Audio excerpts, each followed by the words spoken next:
Hello, hello, hello, everybody. It is Tanika Steens, and I am your host for Mind Your Business.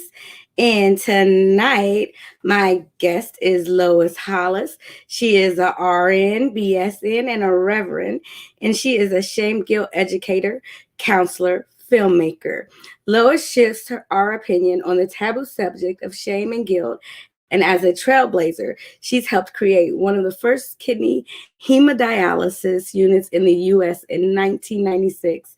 And today, Lois establishes shame guilt as an independent study. Her 50 years experience in health, 15 years researching and counseling brings new knowledge of these misunderstood conditions to release us from shame, guilt, blaming. Lois' first film, Out of Discord Into Harmony, was released in 2008. Her new film, I'm Good, makes shame guilt visible. She shares 3 books. She was given a death sentence at 55 and thrives at 77. Lois shows us how. And so today she is my guest, and I'm excited to have her on. I am in my studio today, so it looks like I'm a little bit it's coming through a little slow. So if you are having problems seeing me come through, let me know. But this is a record. You get to see it live first, but it will be on the podcast. So don't worry. If you feel like you're missing out on anything, don't worry, because it will be on the podcast and you'll be able to hear the whole interview in its full totality. So without any further ado, please let us welcome Lois to our show. Thank you. Hello, And Lois. I graciously accept and love to share how to get rid of these misunderstood conditions. I can't even say it. Oh, It's you have right at it. misunderstood. I'm right at it. No Well, problem. Go right ahead. I'm 77 years old. I role play with my grandson and we have fun. But the reason I say that is because I could talk forever, but I'm going to bullet important parts of my life. And the main thing that I want to share with you is new information that you don't have. No one has. All And right. that's why we've been stuck since Adam and Eve with this craziness called shame and guilt. And we can get rid of it. Well, enlighten us, please. Yes. And there's steps. It isn't like, oh, go away and we're fine. There's steps, but there is hope because we can do it. Yes. And it works. Okay. So I didn't really think about my life as far as what am I doing? How am I doing? I was sort of like on automatic with my nursing career. And I was always in the forefront of things. Why? I don't know. That's everyone has an MO, and I'm just like, if something isn't done, I just do it because it needs to be done. I did not know anybody else was doing it, but I saw a need, and so I did it. It wasn't like I was contemplating it. You just do it because it need. Like the kitchen is dirty, you clean it. You know, it's like you just do things because nobody else did them. So that's my MO. I somewhere in my 45, 50 years old, I became very depressed, which is really unusual because I'm a very vivacious person. I tap danced since I was 5 or 6 years old into high school. I love to tap dance. I'm very gregarious, did a lot of things, have beautiful children. So for me to take a back seat and just go right down the hole was kind of like a surprise. And at that time, I had memories surface of my legs were bleeding. I mean, I saw that. It wasn't like my legs were bleeding. I just would close my eyes and I saw my legs bleeding. I go, oh my God, I had a bad childhood. And memories of the childhood abuse came forth. And I had severe scoliosis, like bend over like that, like because I couldn't breathe very well. My heart had a mitral valve prolapse, like a leaky heart valve. And that's how my father had passed away. Um, I always had dyslexia, but that's kind of like normal, but mine was severe. And when I start remembering as a child, I couldn't read because the words were keep moving. And I don't know if you know, that's called Erin syndrome. And in 1950, they didn't know about that, and they didn't know about dyslexia. So I was labeled a stupid idiot child who couldn't read. And my parents, I remember, were called into school and to tell them that they would keep me in school because they're a Catholic school, but they don't expect to teach me because I cannot learn. I'm an idiot child. So they put me in the back of the room, and that was really okay because they didn't bother me. I've come to learn somewhere around that time that I had a near death experience. I just remember heaven, God. I went, oh, I remember that now. And then I always remember there's a couple people in my room that I would always communicate with. So um, I had an experience because I met a chiropractor, healer person who helped me put all my broken bones back together. That's why I'm sitting here and rollerblading. And anything's possible, okay?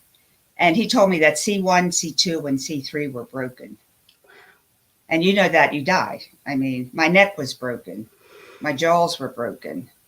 Had 3 or 4 brain traumas. So um, how I made it was the miracle of God. But I tap danced. And studies now show that the right brain, left brain coordinate better when you do a lot of movement. Let me tell you, gal, I moved. I tap dance all the time. I love my tap dancing, and I just tap dance all the way to like senior of high school. So I think that was how I was able to learn to read eventually. And my greatest surprise was I was admitted to University of Pennsylvania Ivy League school for college. Yeah. So idiot child didn't work anymore. However, as you know, people that don't handle the abuse, it just stays with you. It doesn't like go away because she got older. Yeah. It just piles up and piles up and piles up. So that's what happened to me. I sunk down to depression. Like I felt not good enough to live. And that scared me because I really felt that unworthy, that the world would be better off without me. That's very true. And people that are suicidal do believe that the world would be better off without them. And that is a scary, scary place to be in. Luckily, I had a friend who was a psychiatrist, and I called him up and I said, I don't think I like myself or something goofy like that. So anyway, we started talking, and I got to a point where I was functional, talk minute, but I wasn't happy. You know what I mean? Like you're going through the motions and you're cooking and you're cleaning and all, and you're teaching and you have kids and all, but you're not really happy. And I went to therapies, but it was like, okay. And then we do something but nothing really brought me home. So I decided to talk to myself instead of talking to people. And guess what? Myself started talking back to me. And that's my first film. of how I spoke with the inner parts of myself and the inner critic, and we all became friends. And then when we became friends and healed, and that's where the shame guilt is. Our inner personality parts hold the shame guilt. Mm, So once they released it, I released it. Okay. You see the difference? You're not absolutely. releasing it. The inner parts of you are, and the Hmm. inner critic and I are best friends. Yes.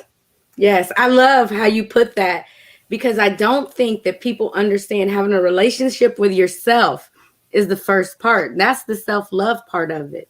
And I always said, every therapist, well, this is one client came to me, he says, every therapist, all 10 of them I went to said, you have to love yourself. Yes. Lois, you're the only one that told me how. Hmm. That's it. And how you do that, you go, hi, depression, how are you? What can I do for you? Hi, Oh my gosh. anxiety, how are you? Can you Yes. tell me what you're doing? And the inner critic, hi, well, the inner critic's name was King. Hi, King, how are you? They go, oh, I don't want to talk to you. You don't know anything. Thank you so much for talking to me. That's why I don't like the tapping and getting Yes. away from me because they're saying, Oh my shut up, gosh. Yes. shut up. I'm not telling you to shut. Do you know what Alzheimer's is? Your emotions go away. Oh my goodness. You know what?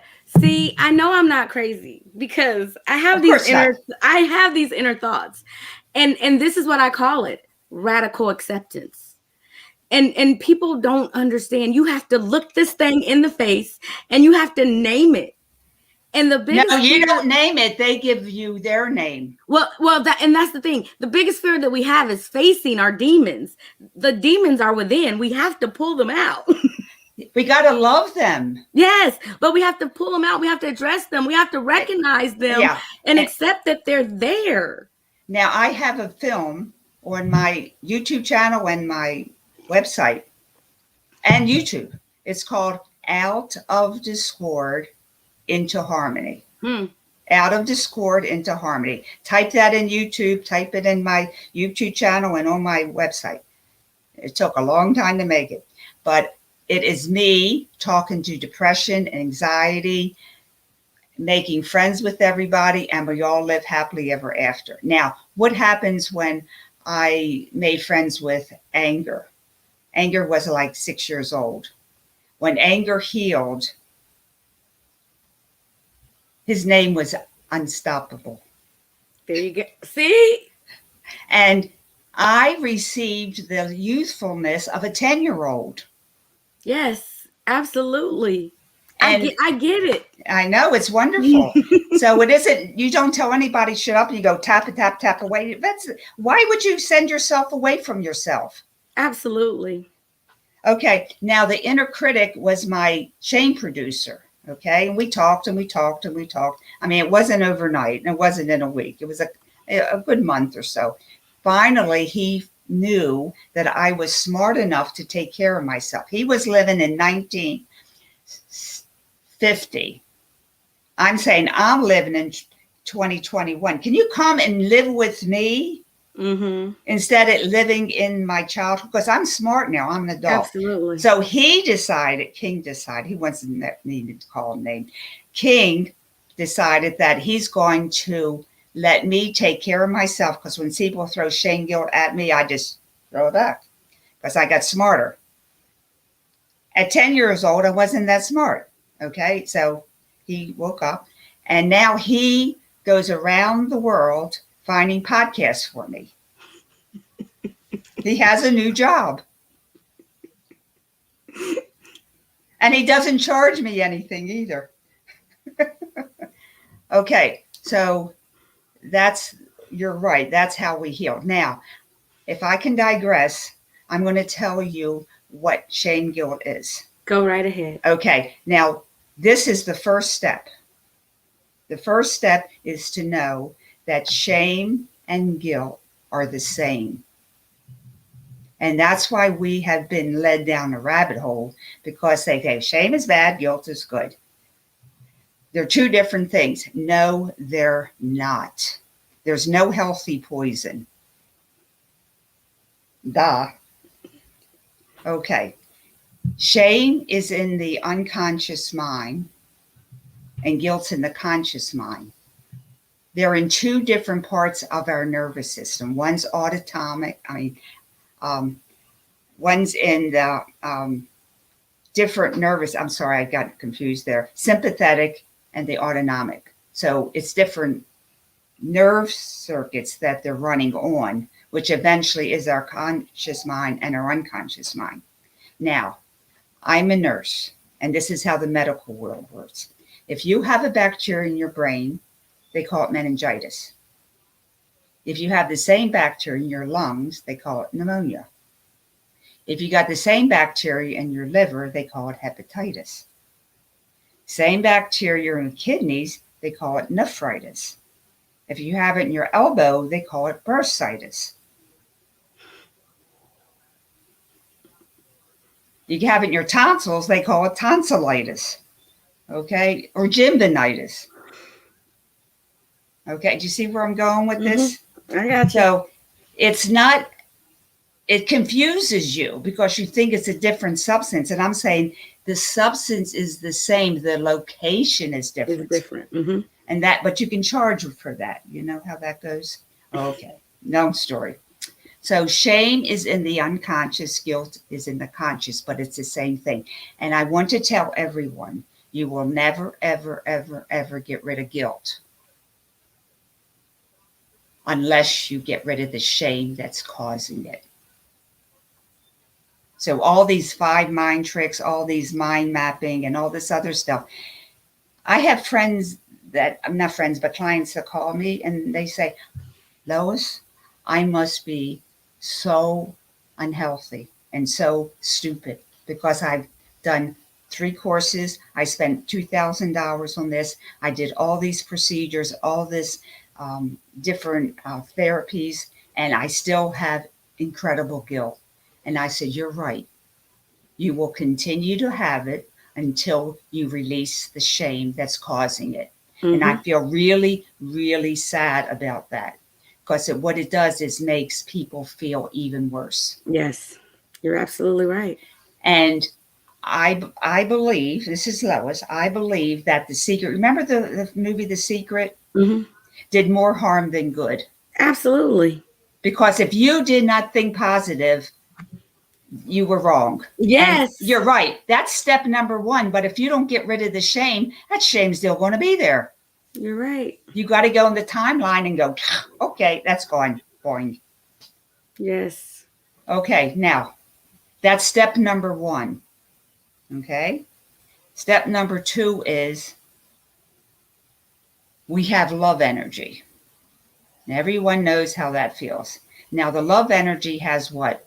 I don't know, 20, 30 different emotions: joy, happiness, self-confidence, compassion, intuition, fortitude. You can do anything. You always feel good. You have joy.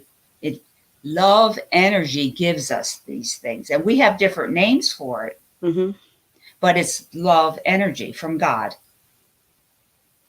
or Allah. I have a lot of friends in Pakistan. So love comes to us and we call it different things. Okay?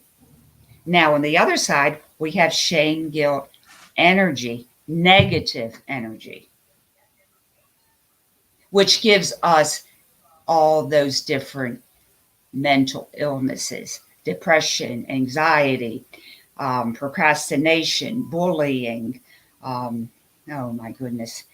I have I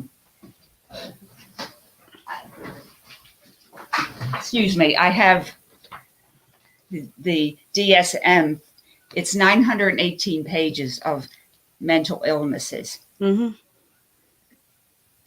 They're all shame, guilt, but they're calling it different things.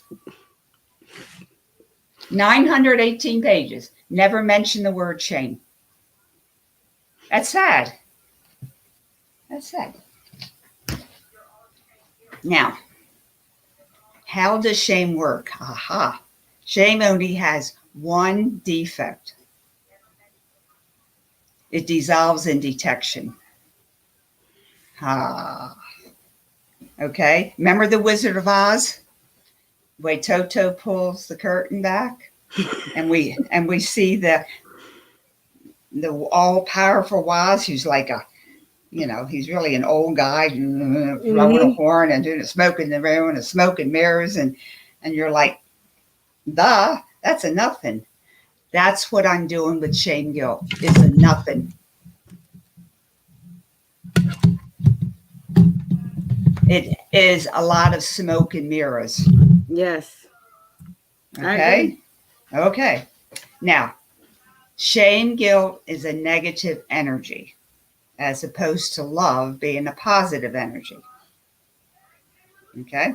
Now, what happens to your computer when it gets hit by a negative virus? Hmm. It goes crazy. It shuts down. It's not going to work properly. Exactly. And like I could have my computer and the virus hit it, and yours computer are the same, but you're going to have different problems than me. Yes. It's like, oh, my Microsoft Word works and yours doesn't. My, files are distorted, but oh, my files are good. There's no, some things are similar, but essentially it just operates differently. Mm-hmm. Now, that's why shame guilt has been hard to find, because it acts differently in different people. Hmm. But it's the same darn thing. Okay. And how do you get rid of your virus in your computer? Well, you You, gotta get it diagnosed. You take it to a shop, or you get another one, but you can't get a new brain, or you can't get a new body, yeah, right? you get a virus removal program, Right, right? right, right. And that's what we do. We get a shame guilt removal program. We got to get rid of it, and then everything works fine. Okay. So shame guilt energy negative comes into us, and we are, what are we? We're energy, aren't we? Yeah, we are We energy are creatures. crystalline form. We are a computer.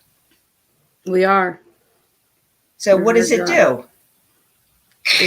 Yeah. That's what it does to us unknowingly.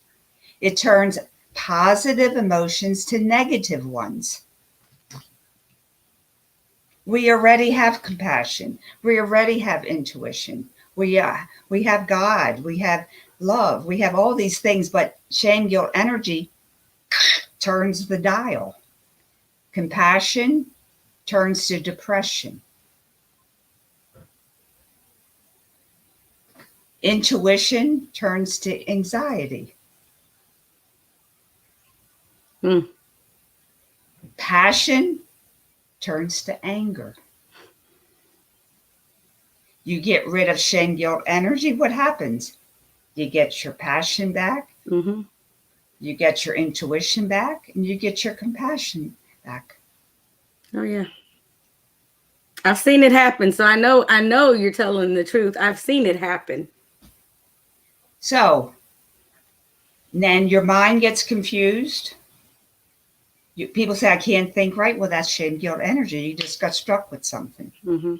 and it distorts you. So, Cognitive dissertation. yeah. So, with that in mind, you can see now shame guilt energy is not normal. It does not belong to the human race. Mm-hmm. Okay. It was put upon the earth as a negative force to devolve humanity. Mm-hmm. Okay. And that's a whole nother long story. We'll But have to bring you since, back another day for oh, that one. now that's a goodie. That's a real goodie. Now, since shame guilt energy is outside of us and put upon us, what can we do? We can get rid of it. But what do? We internalize it, and we feel like we own it. People say, my shame, my guilt. No, no, no, no, no. It's the shame, the guilt. It doesn't belong to me. It's common, but it is not normal. Now, that's really important for people to hear and to take in, because I would say almost 75, 80% of the therapists out there say it's normal to have shame and guilt. And Absolutely. I'm going, no, it is not normal. God did not make us with shame, guilt, energy. Somebody else did that. Yeah. Yeah. And And we're just, and society would have you believe that this is a normal thing and everybody's affected by it on some level, or but no, it's not. It's common, but that's but not normal. I it's agree. not normal. It's not normal. Now, what this does to us is that we go, oh, you come up a little bit. You don't feel so victimized. Is that going to get rid of it all? No. But you at least know shame, guilt, energy is not a part of you. Now, why does shame, guilt, energy feel so much bigger and more effective and stronger than love and light energy? Good question. I call shame, guilt, energy sticky glue. It literally sticks to you. And shame, guilt, energy is the glue that makes trauma stick inside of your emotional body. So when people do trauma research and trauma release, if you don't release the shame, guilt that's holding the trauma in you, I don't care how positive you are. Mm-hmm. It ain't going to work. Well, it can work for a little bit, but it's temporary. Yes. That's important to know because it's not your failing. It's the failing of the teachings of people right now. Not your failing. You just got to listen here and know that it's not your fault. We only have one enemy, and it's shame, guilt, energy. That's all there is. There ain't no more. And all 400 mental illnesses of 918 pages are caused by shame, guilt. So that's why Lois said, why doesn't somebody make shame, guilt like a really important topic? So I did. That's amazing.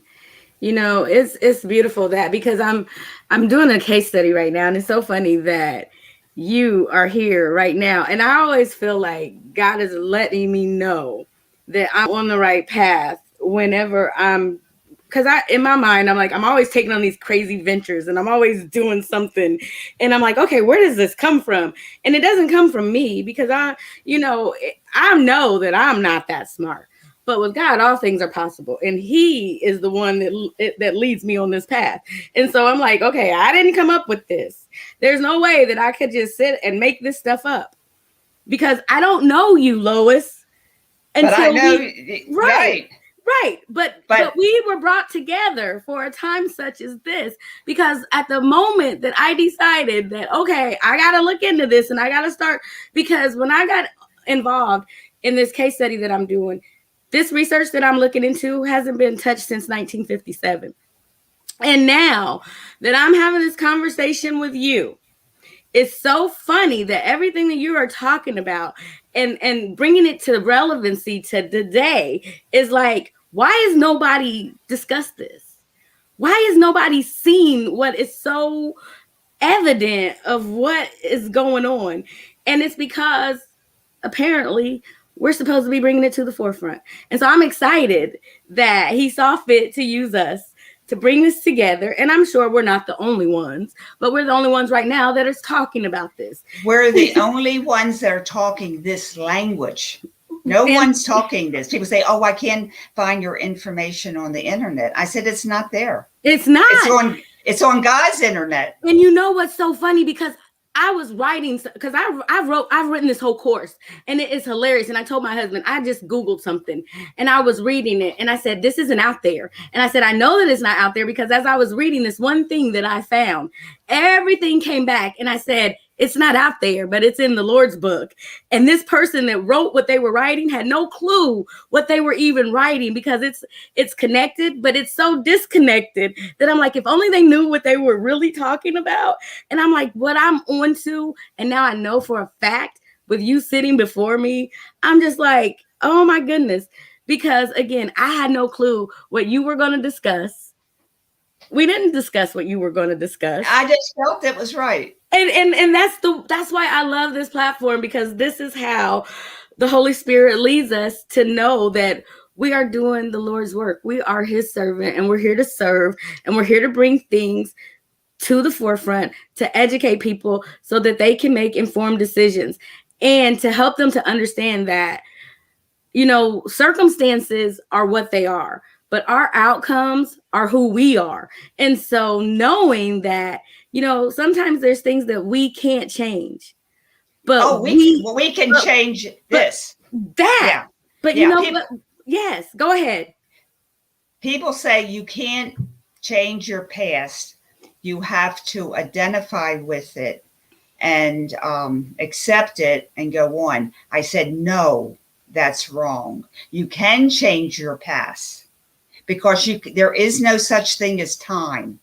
I went back in time, talked to my kids inside of me, brought them to the timeline of 2021, and we're in sync now. How powerful can you be when you have all the timelines of your life in one place? Okay, I haven't gotten there yet. I'll let you know, but I'm working on it. Yes. But that's where I'm going. And yes, you change the future by changing the present. You change the present by healing the past. Yes. You don't accept it, you heal it, because those kids are crying inside of you. Yes. And they won't want to be shut up and say, oh, well, you're just old and I have to go on. No, they want to talk to you, and they do talk to you. And they and do. One of them, and they said, are you the one to love me? I cried. Are you the one to love me? So, and they want to be heard. They want to be heard. And it's about, we all have that voice. And that's, again, we have a story, we have a voice, and we have to be present in displaying that and making it relevant. And you don't have to do hypnosis. You just talk to, hi. Oh. Hi. You don't have to do, the first step is when people feel shame, guilt. Put that on the side, and I say, how do you feel? I don't feel good enough. And you go, hi, I don't feel good enough. Thank you so much for coming to see me. Yes. Hi, lollipop, whatever it is. It doesn't matter. You don't have to name them, because they come back. I had one part of me was anger. And I had a lot of anger. I didn't know I had it, but I said, what is your name? And he wouldn't give me his name. I said, can I call you no name? Because once they have a name, they become more real. And then finally, after he released a lot of the shame, guilt that he was carrying for us, they carry it for us so we can go on. How beautiful is that? Yeah. And he said, my name is not no name. My name is unstoppable. Yes. Now, why that makes sense. So I have unstoppable inside of me. Yes. And he's 8 years old. Kid. It's so funny, because I carried anger for so long. And I know what anger looks like, feels like, motives behind anger. And my therapist wanted to tell me one day, it was hilarious, that, Tanika, you're angry. And I'm like, you don't know me then. Because no, Tanika's not angry. You don't know angry if that's what you keep telling me. Exactly. And so angry has a name. Yeah. Anger has a name, and it's part of me. And so I never got to tell him, and he kept wanting to tell me that I was angry. And so when I left that session, I kept feeling like he wants to continue to tell me that I'm angry. And so I was like, you know what angry is? I'm going to tell you, angry has a name. Angry is passion. And you don't get that. It's not angry. And I let angry be gone a Ang- long time ago because that's not who angry is in me. well, it's Angry passion. It's is the positive passion. part, and it's And the that's what negative part of and passion. That's yes. all it is. And that's the thing. And I'm like, and I understand what that looks like. And And if you knew what angry was, then you would definitely not be telling me that I'm that. yeah, angry is a part of me that just got hit by the shame guilt energy. Yes. That's all. That's all it is. And we don't have to work on being compassionate because God gave it to us. We have, if you have a lot of anger, you got a lot of compassion. Yes. Duh. It's not rocket science, people. Okay, now I have had people come to me that have like 5, 6, 7, 8 years of therapy. They come and spend time with me. I teach them about the parts. I tell you, in 2 months, they're fine. Because we're talking to themselves, not about themselves.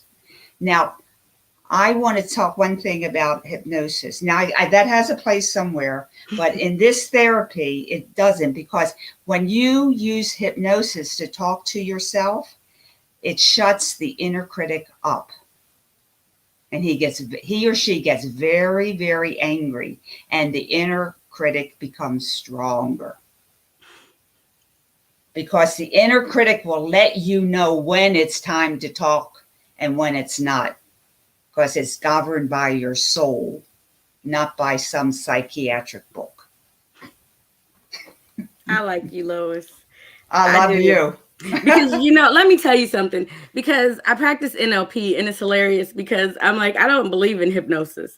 And people are like, well, do you do hypnosis? I'm like, no, I don't, because I don't believe in it. And it's like, well, how do you study something that you don't believe in? Because I have to understand it. But what I do is the linguistic part of it. It's about the language. It's about the speaking. It's about the connection of understanding how it fires your brain. And if you don't know how to connect and speak to the intellect, it has nothing to do with hypnotizing someone. When you hypnotize someone, you shut off the inner critic. There you go. And that is so, so bad. Because let me tell you something. This is a true story, and I'll just digress a little bit. I had someone referred someone to me who was had multiple abusive sexual things done to him. It was almost like a cult thing, very bad. It was, and I was working with other people with him because it was so big. But we were making progress. After 6 months, 7 months, we were making good progress because he came to me and he talked. I did not pull things from him. His soul told me what he wanted to say. Then I didn't hear from him for a couple months. And I said, how is, Robert doing? They said, oh, he went to a hypnotist because he wanted to learn quicker what happened to him. He ended up in a mental hospital because it was too much for him. God did not want him to know that right away. And he hit the therapy went in places that he wasn't ready for, and he couldn't digest it. I still pray for him. That really makes me sick, but I have to tell people that story because you can't go against what is right for you. Yeah. God will give you, the inner critic is so important, and you treasure him or her. I know people that have 2 inner critics. That's a lot of fun. They have a lot of fun, but it works. It helps, and it takes a little longer, but we fix it. They're in charge, and anytime you have to, you're releasing shame guilt, you have to ask, do I have the permission of the inner critic to do this? Sometimes they say no, you got to do more work. Sometimes they say yes. I don't make that decision. The inner critic makes that decision. They are in charge. Yeah. So Lois, you've been very enlightening this evening, and I'm grateful that you came on to share this about shame and guilt. And I know there's a lot of people that are dealing with some things, especially with the wake of COVID. I mean, we're going through life and everybody is just thinking that life is normal. And then all of a sudden you get hit with this pandemic that is something that no one has ever seen before. No one has ever had to deal with or even imagine trying to deal with. And so now we are in this mind frame of how to bounce back. And so we've been in this realm of being locked down, of being socially distanced, of being um, online, communicating, working from home, not interacting with others. And now we've got to go back into society and start engaging. And so I know a lot of people have been hit with things like anxiety and depression and mental health disorders that they may not have had in the past, but now have been challenged with. How do you speak to those people Okay, going back into and society? that's very important. Now, it's because of all what you said, but there's another thing that's making it even harder. We were operating at 7-8 hertz, the whole vibration of the earth. Mm-hmm. We're up to 35 now. Okay. So everything's happening quicker.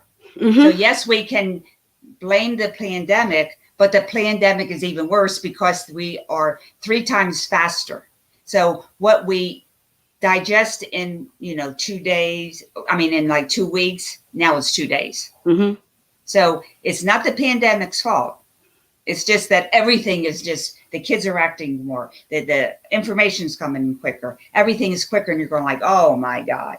But what is forcing people to do their mental healing work? Mm-hmm. Okay, this is how you do it. Okay, number one, first thing you do is shame, guilt's not part of me. Therefore, all this crap about not good enough and I don't feel good and da da da da da. It's not of me. Put it away. It feels heavy because the density is so heavy. It's such a heavy. Do you know that shame, guilt is the lowest frequency that the human can exist and still be alive? So if everybody was trying to get this love and light and this joy and this other stuff, and you got this heavy shame going, blah, blah, you really think that's smart? Let's get rid of the shame, guilt, and then you just automatically have the love.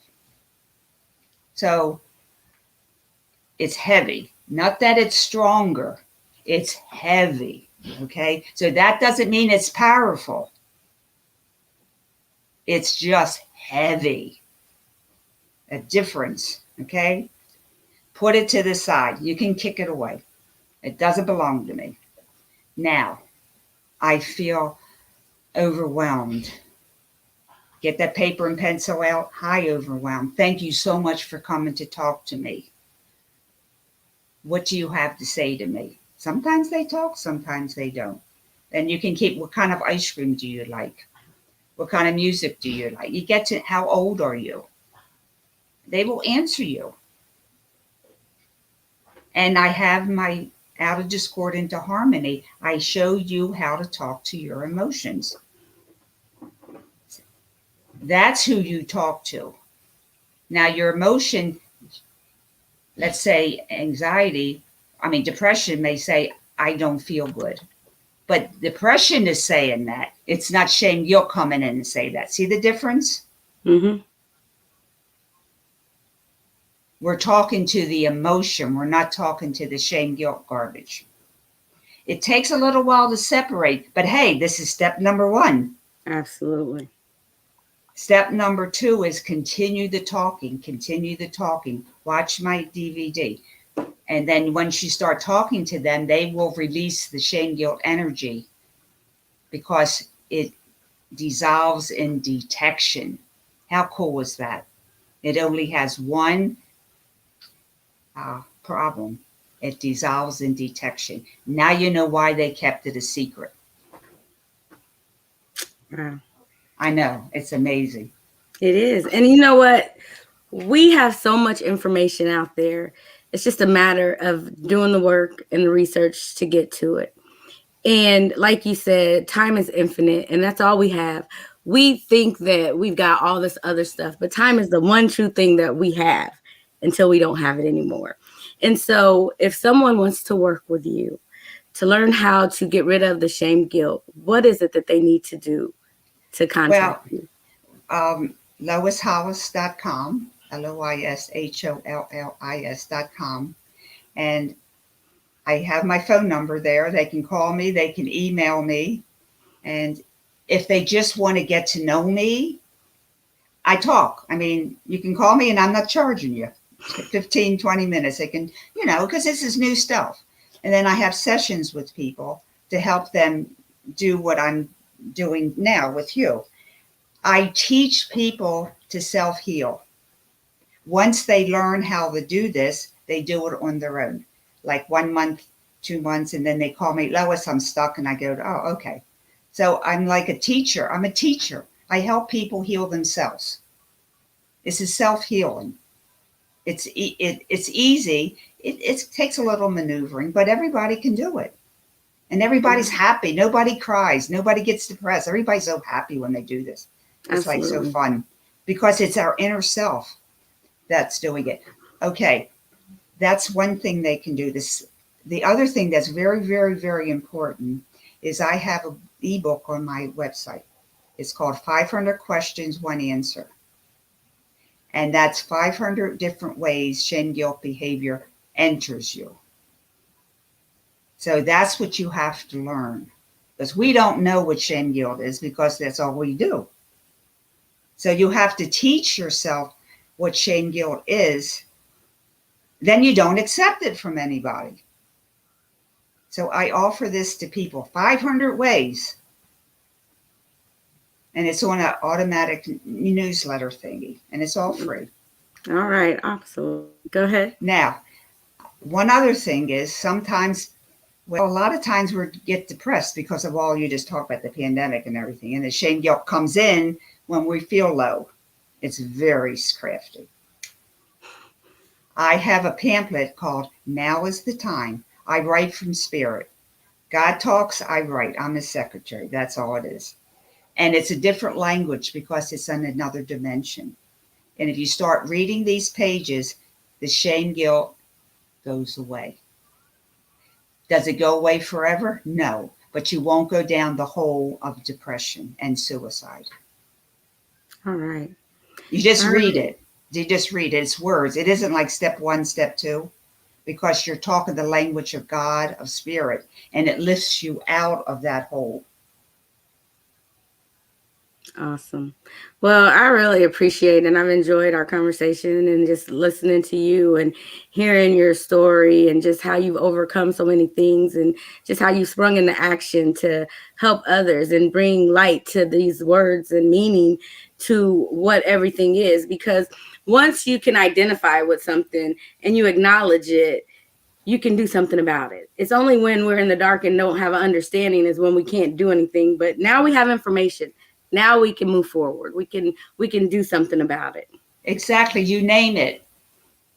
And it does come in from government and religion and culture and your mother and your father and your grandmother and your teacher and your kids. And you can't blame anybody. Yeah. You can only blame shame guilt. That's Yeah. it. One enemy. That's pretty cool. Yeah. So I appreciate you for your time and everything. And what we'll do is we will put a link on our website. So that way for you and that way anyone that is still looking to contact you can go through our website as well. What social media channels can they reach you through? For Facebook, I have the shame Facebook page, the Shame Guilt Stoppers, Okay. which is a lot of fun. Did you receive my call to action page? Yes. Yes. Yes. Okay, Yes. because that has everything in it. And my Okay. new So movie coming out in about 2 months. yes. Making Yes. shame guilt visible. Yes. So we've got all of that, and then we'll put links to all of that on the website. I just want you to say it as well, so that way people can hear Okay, from you too. But I'm on Facebook and what else? YouTube. I've been blessed by somebody that does all this. LinkedIn. I'm even on TikTok all right. and Clubhouse. I'm working on Clubhouse. Yeah, I know. I just got on there. I'm gonna do a new thing tonight. I'm gonna do some mindful meditations at midnight tonight. So I'm gonna do that. That's gonna be a new thing that I'm doing tonight after my 10:30. So I'm pretty excited to try to see how that goes. But I don't know. I like trying new things. We'll see if it works. If not, we won't Well, try it again. blessings to you. And let's keep in touch. We have a Oh, lot in definitely, common. definitely. Because I want to bring you back on for Monday mindfulness again, just because I know there's so many different things that we can talk about and that we can touch on, especially with this research that I'm doing. Because I'm looking to put, like I said, I've got this course that I've already put together, but I'm looking to put a workbook together. And I think with the information that you have, it'll definitely tie in. So I definitely want to get with you on that. But is there any last minute little tips or nuggets you'd like to leave before we jump off of here? Shame is not ours to shame guilt. I call shame guilt, not shame and guilt. Shame guilt is not ours to own or to give. All right. All right, people, you heard that. Thank you for tuning in this evening for Monday Mindfulness. And thank you, Lois, for joining us. If you would like to know more about shame, guilt, and how you can release that, and how you can understand that shame, guilt is not yours to own, it is not a part of you, and there is nothing healthy about it. There is nothing that you did to create it, and there is nothing that you have to do to own it. You can get rid of it. You can alleviate it, and you can live in abundance of love and compassion the way that you were created. All you have to do is learn what it is, identify it, and then let it go. And so, if you want to learn more, reach out to Lois and let her help you understand more of what to do and how to do it. And so, then that way you can own your why and walk in your call the way God intended. So, remember, and never forget, you were created with a purpose. So tonight, join me at 10:35 for Monday Night Mindfulness, where we'll talk a little bit more about self-care and kindness and compassion, and we'll do a Monday night meditation. And then you can hop on over to Clubhouse tonight at midnight and join me for midnight mindfulness. And if you need the link, just DM me and I will get that to you. Hope to see you there. And as always, be blessed, no stress, and I will see you soon. Good evening. Thank you for joining in. Talk with you soon.